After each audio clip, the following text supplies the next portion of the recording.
Iran ने फिर दिखाई अपनी सैन्य क्षमता, ये बड़ी जानकारी सामने आ रही है। यूएस के जमीनी लड़ाई वाले बयान को ईरान का जवाब। ईरानी सेना का नया वीडियो सामने आया। युद्ध मोर्चे पर तैनात एलीट कमांडोज नजर आए। तो ईरानी सेना की तरफ से किस तरीके से जवाब दिया गया है, और ये ईरान की एक खासियत है कि अपनी सैन्य शक्ति का प्रदर्शन करके वो सीधे वीडियोस जारी करता है, ज्यादा बयान नहीं ईरान देता है। लेकिन अमेरिका की तरफ से एक के बाद एक जो तमाम बयान सामने आ रहे हैं कि किस तरीके से मरीन सैनिकों की पहले तैनाती की गई, फिर 82वीं एयरबोर्न डिवीजन के सैनिकों की तैनाती की गई, युद्धपोत की तैनाती की जा रही है। तो उसके जवाब में देखिए ईरान ने कैसे पलटवार किया है और दिखाया है कि हमारे सैनिक किस तरीके से तैयार है।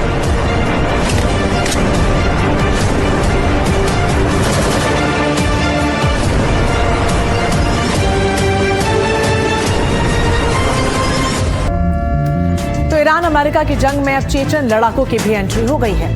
चेचन फोर्स ने कहा कि वो ईरान के समर्थन में तैनाती के लिए तैयार है। ये जानकारी ईरानी मीडिया प्रेस टीवी ने अपनी रिपोर्ट में दी है। चेचन लड़ाकों का ये बयान ऐसे समय में सामने आया है जब अमेरिका के संभावित जमीनी हमले की अटकलें बढ़ गई हैं। रिपोर्ट्स के मुताबिक अगर अमेरिका ईरान पर जमीनी हमला करता है तो ईरान के समर्थन में चेचन लड़ाके युद्ध में सीधे तौर पर उतर सकते हैं। चेचन एक मुस्लिम फौज है जो क्रूरता और निडरता के लिए जानी जाती है। यूक्रेन युद्ध के दौरान इस पर नरसंहार और युद्ध अपराध जैसे कई बड़े आरोप लगे। ये रूस के चेचन गणराज्य का एक अर्धसैनिक संगठन है और इस सैन्य संगठन की शुरुआत 1990 के दशक में अलगाववादी आंदोलन से हो गई थी।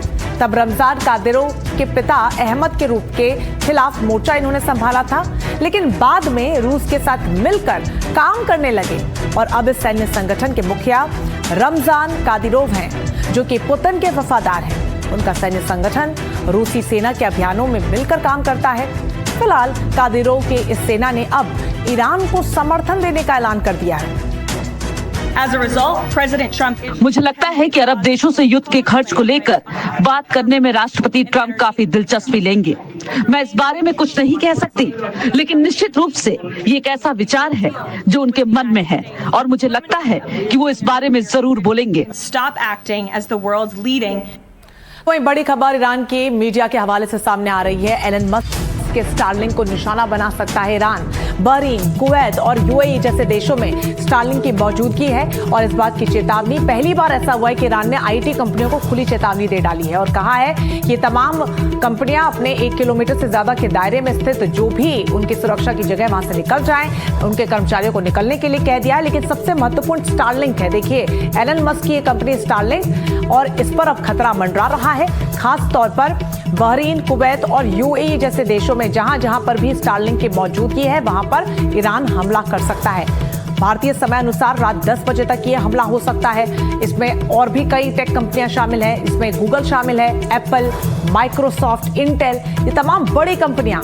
देखिए, इंटरनेट जो रोजमर्रा का एक बहुत बड़ा हिस्सा है, उस पर इस हमले से बड़ा असर पड़ सकता है। तो अब जो सैन्य कार्रवाई थी, अब टेक्नोलॉजी की दुनिया में आगे बढ़ती हुई नजर आ रही है कि कैसे इन कंपनियों को अब ईरान नुकसान पहुंचाएगा।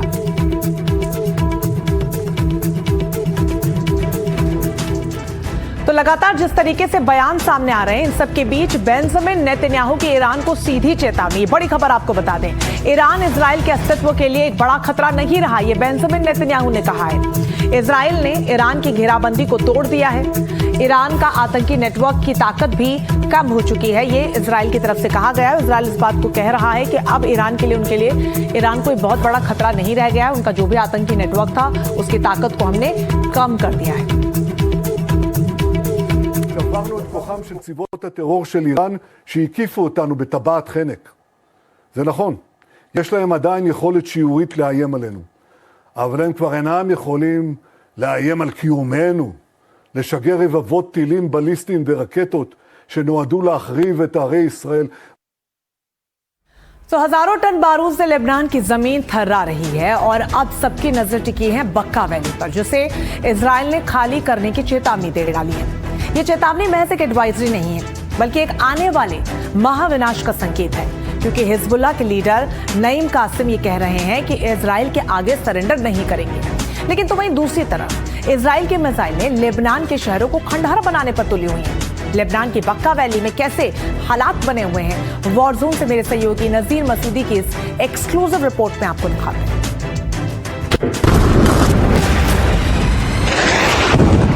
ये है बेक्का घाटी, जो पूर्वी लेबनान में मौजूद है।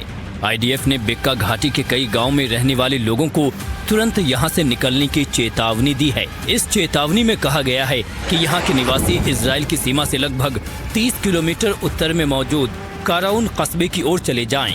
एनडीटीवी की टीम इस बेक्का घाटी में पहुंची और वहां के हालात जानने की कोशिश की। मैं हूँ यहाँ बेक्का वैली में, जो हिजबुल्लाह का एक बड़ा गढ़ माना जा रहा है। और यहाँ मेरे पीछे जो ये आप पहाड़ियाँ देख रहे हैं, ये गोलान हाइट्स हैं। गोलान हाइट्स पे इजराइल ने कब्जा किया है, जो असल में सीरिया का इलाका है। इसी एक बड़ा डिस्प्यूट, और ये जो है ये लेबनान और इजराइल का बॉर्डर है। और जो पूरा जो इलाका जो बेक्का वैली है, वहाँ काफ़ी लड़ाई पिछले 1 महीने से हो रही है, दरअसल कई सालों से। और यहाँ जो गढ़ माना जा रहा है इसका हिजबुल्लाह का, यहाँ ज़मीन पे जो अगर हम देखेंगे तो आसमानों पे हम देखेंगे पूरा जो इजराइल का जो एयरफोर्स है उसका कोई मुकाबला यहाँ नहीं है। लेकिन ज़मीनी सतह पे उन्हें काफ़ी मुश्किल होते हैं, क्योंकि हिजबुल्लाह के फाइटर उन्हें काफ़ी टफ होते हैं। चाहे पिछली बार का वार हो जो 17-18 महीने जिसकी फिर सीज़फायर हुई नवंबर 2024 में, उसके दौरान हिजबुल्लाह का लीडर हसन नसरुल्लाह भी मारा गया। उसके बाद अब दोबारा 1 महीने से यह जंग जारी है। तो कुल मिला के ये जो पूरा इलाका है एक बड़ा थिएटर है जंग का। बड़ी तादाद में लोग बेघर हुए हैं, 1.2 मिलियन लोग जो बेघर हुए हैं, इससे डिस्प्लेस हुए अपने मुल्क में। तो एक तरह का एक काफ़ी जो यहाँ जंग का है, इसका सबसे बड़ा इम्पैक्ट इस इलाके में बेक्का वैली में भी पड़ा है। दक्षिण लेबनान के कई इलाके इजराइल के निशाने पर हैं। इजराइल सिर्फ हिजबुल्लाह पर ही हमले नहीं कर रहा है, बल्कि सड़कों पुलों को भी तबाह कर रहा है, ताकि हिजबुल्लाह पूरी तरह से निष्क्रिय हो जाए। मैं आपको दिखाऊं कि किस तरह यहाँ इस ब्रिज को बिल्कुल नेस्तनाबूद खत्म कर दिया गया है। यहाँ पे जो है ये देख लीजिए, मिसाइल हमलों में ये पूरा रोड जो लितानी रिवर का ब्रिज है यहाँ, इसको ख़त्म कर दिया गया है। देख लीजिए इसकी क्या हालत है, पूरा मिसाइल हमलों से ख़त्म कर दिया गया है। और यही नहीं, इस रोड पे कई जगहों पे देख लीजिए गाड़ियों की क्या हालत, गाड़ियाँ भी तबाह हुई हैं। और इस रोड पे बहुत सी जगहों पे काफ़ी तबाही हुई है। ये देख लीजिए इस पूरे साइड में, ये रोड का ये हिस्सा देख लीजिए कैसे इस रोड पे दूसरी जगहों पे भी बमबारी हुई है और रोड को तबाह किया गया है। बिल्कुल सन्नाटा छाया इस रोड पे, जो इतना बड़ा ज़बरदस्त 4 लेन रोड है इस साउथ ऑफ बैरून दिस लेबनान में। तो इसको पूरी तरह से ख़त्म कर दिया गया है।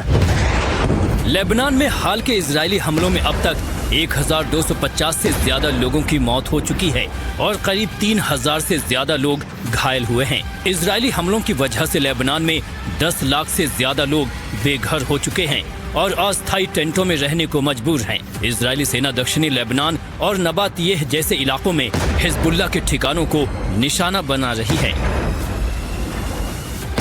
लेबनान से नजीर मसूदी के साथ ब्यूरो रिपोर्ट, एनडीटीवी इंडिया।